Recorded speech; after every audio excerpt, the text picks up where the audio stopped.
UPSC 2024 में एक question आया था। वो क्वेश्चन कराने का पर्पज ये है कि आप देखेंगे जो ट्रेंड बदला है यूपीएससी का वो किस तरह से बदला है। आसान सा क्वेश्चन किस तरह डिफिकल्ट बना रहा है। जैसे निम्नलिखित कथनों पर विचार करना है। ध्यान से क्वेश्चन को सुनिएगा। कथन फर्स्ट दिया गया है, चट्टानों के अपक्षय के कारणों में से एक कारण वर्षा है। यह है कथन पहला। तो यहीं पर एक्सप्लेनेशन भी करते चल रहे हैं कि यह एक कारण है। वर्षा तो कारण है ही। ये क्यों है? क्योंकि वर्षा जल चट्टानों को घोलकर या तोड़कर उसका अपक्षय कर सकता है। तो ये पहला स्टेटमेंट आप देखेंगे सही है। दूसरा है कथन दूसरा, देखेंगे वर्षा जल में घोल के रूप में कार्बन डाइऑक्साइड विद्यमान होता है। दूसरा ऑप्शन भी सही था, दूसरा कथन भी सही था। जो कार्बन डाइऑक्साइड को अवशोषित कर लेता है, वर्षा जल वातावरण से कार्बन डाइऑक्साइड को अवशोषित कर लेता है, जिससे वो हल्का अम्लीय हो जाता है।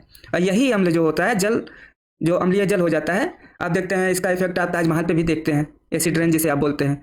तो ये चट्टानों में खनिजों के साथ प्रतिक्रिया कर लेता है और उसके करके जो है उन्हें घोल सकता है, ऐसा है।